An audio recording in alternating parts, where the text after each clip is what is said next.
On the evening of May 26, 2026, in Gainesville, Florida, 31-year-old Xavier Marky Perry shot and killed his ex-girlfriend, 24-year-old nursing student Brooke Elizabeth Smith.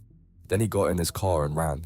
And while he ran, he went live on Facebook, pointing a gun at the camera and telling the world he planned to die that night.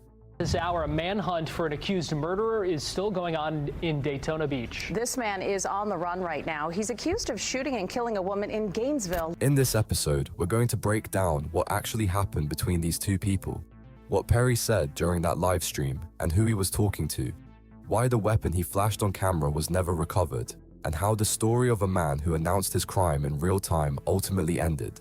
This case is riddled with gaps, questions that police and investigators never fully answered.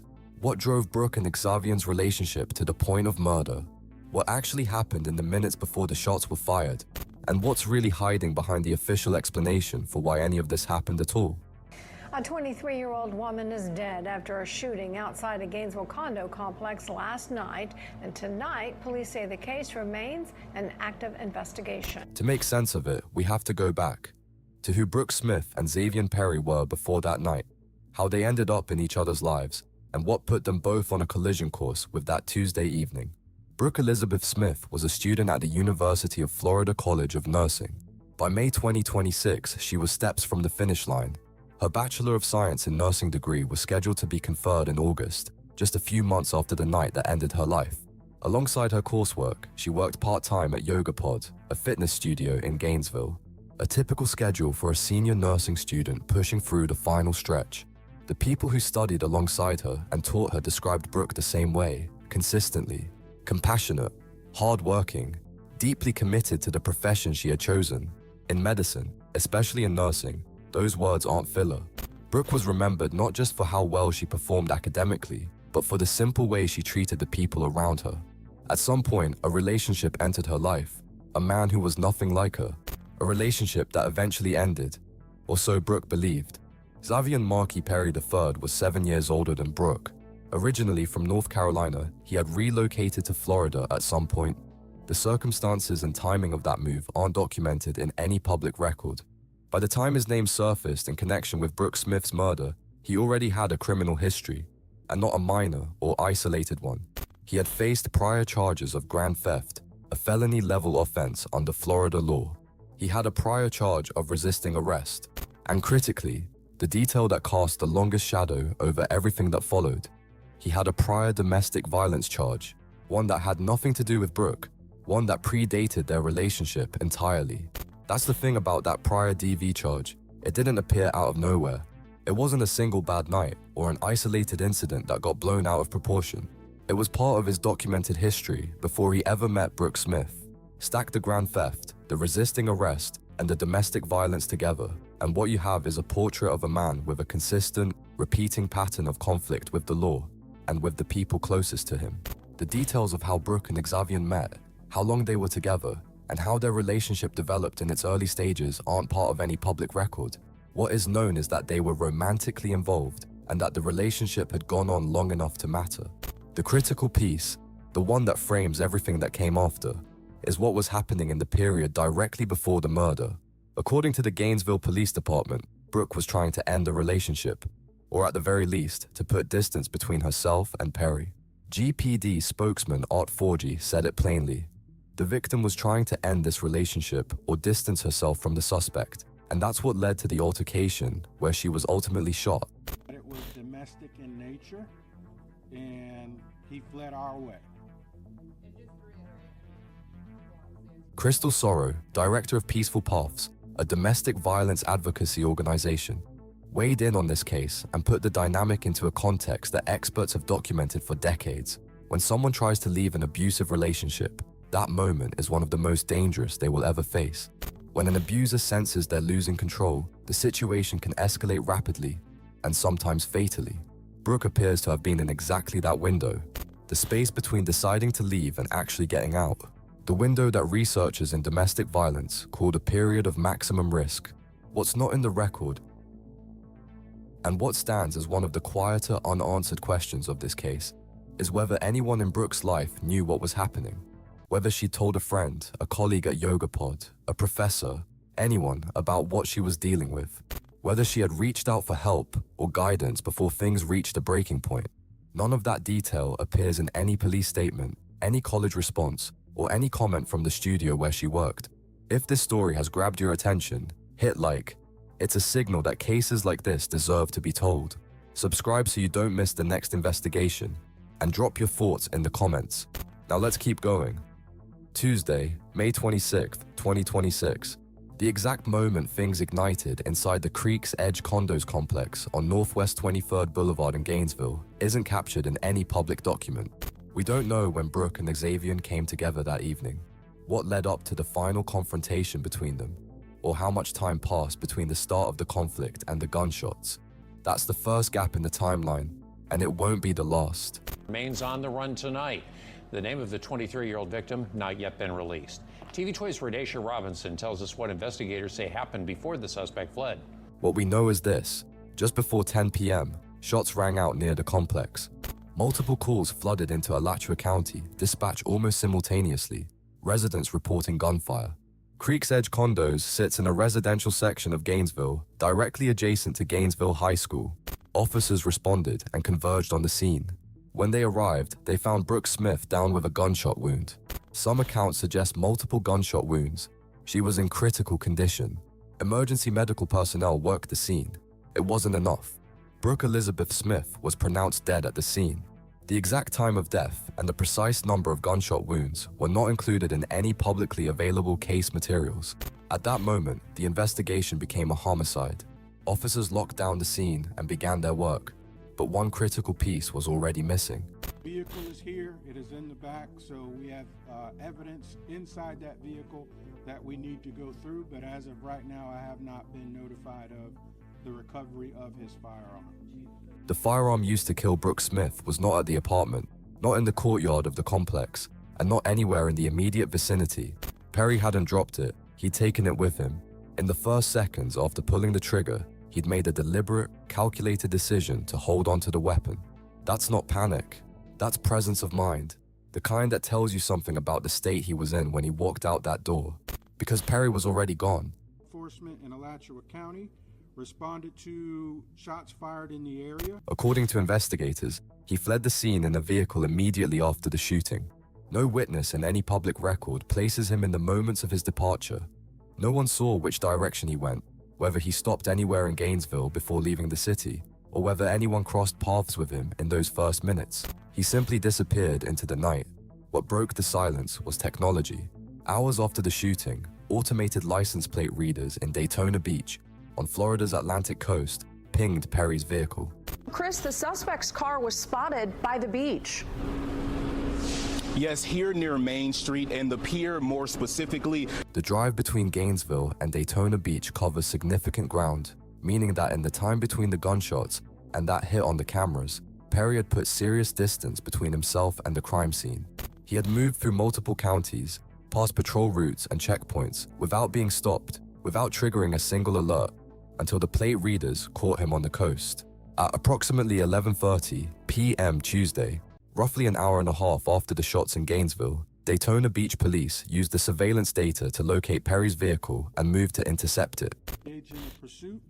That pursuit ended on the Main Street Beach approach, at which time he fled from the vehicle. Perry didn't stop. He accelerated and the chase was on. Volusia County Sheriff's deputies joined the pursuit almost immediately. The coordination between Daytona Beach PD and the neighboring county's sheriff's office in real time meant the net was tightening fast, the geography shrinking around Perry as the pursuit pushed toward the water. The chase ended not with a takedown, but with Perry making a decision.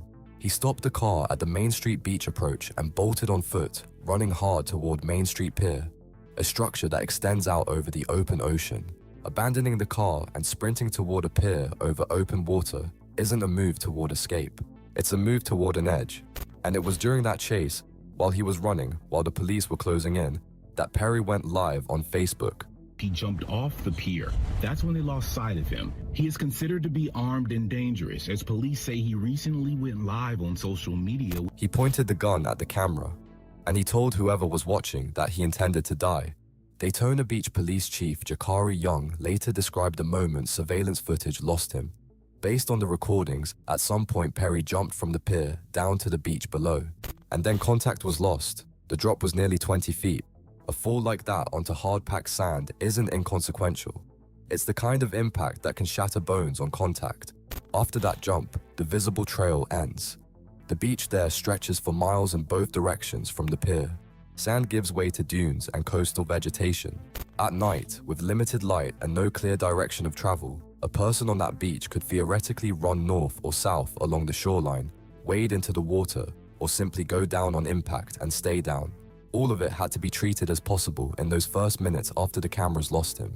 Authorities spent the entire night working the Daytona Beach coastline near the pier, systematically pushing the search northward along the shore. But I'm going to ask the community to remain vigilant. That is the main thing I need, is for the community to remain vigilant. And if they see this guy, call 911 immediately. A public warning went out. Perry was to be considered armed and dangerous. Anyone spotting a black male, approximately 6'1", dressed entirely in black with white socks and white sneakers, was instructed to call police immediately, not to approach. Police were running two parallel scenarios simultaneously. First, Perry had somehow slipped the perimeter in the chaos of those first minutes and was moving, on foot, in someone's car, by any means available. Second, he was still on or near that beach, possibly injured from the fall.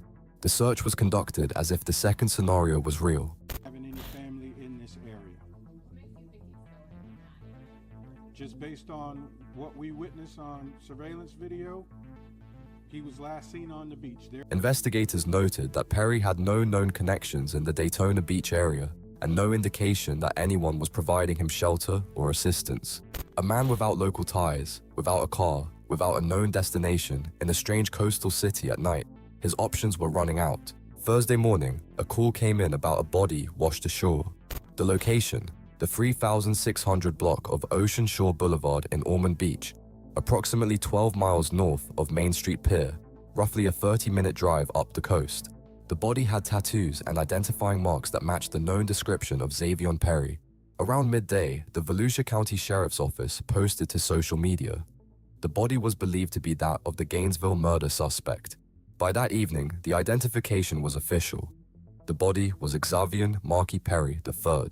It was transferred to the medical examiner's office for further examination. There will be no trial for the murder of Brooke Elizabeth Smith.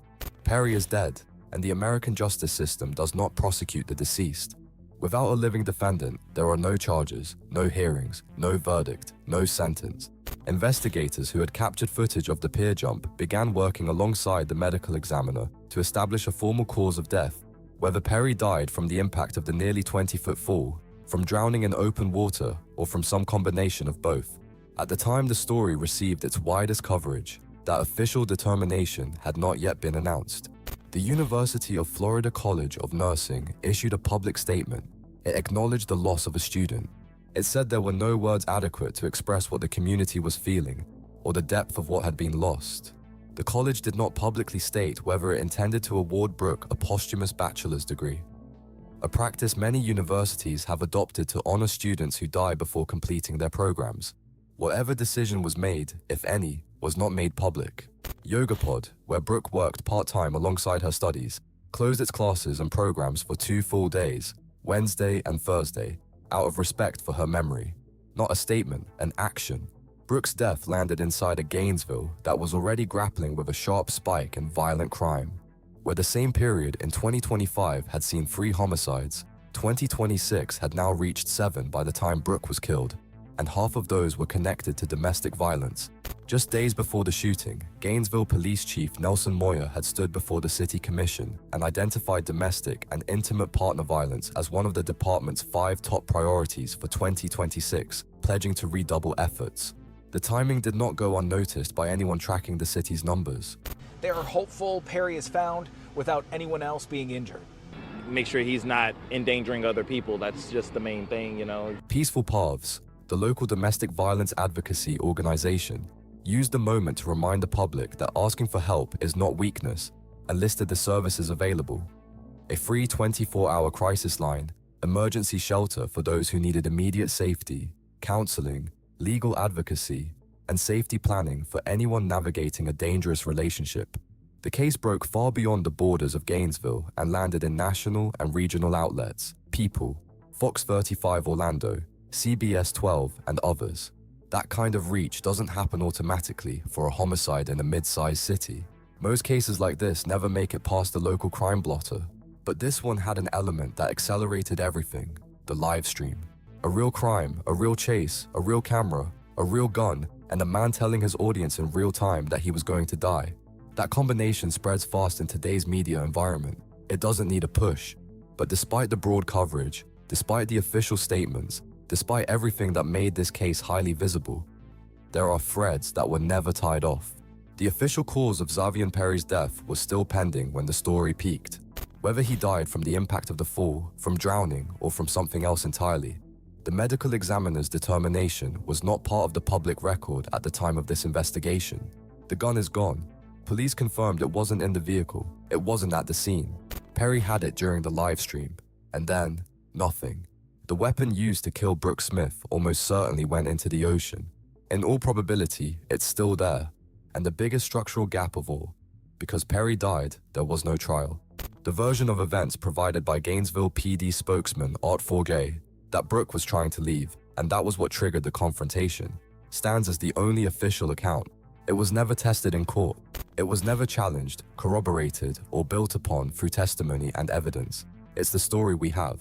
It may be exactly right, but it's also the only story, and that's a different thing entirely. Brooke Elizabeth Smith was supposed to graduate in August.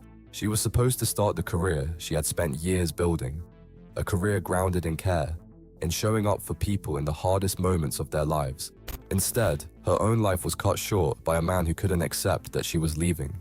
Gainesville knew her not as a headline, but as a person, as someone who was kind to the people around her, as someone who had chosen a profession built on compassion long before her name ever appeared in a national news story.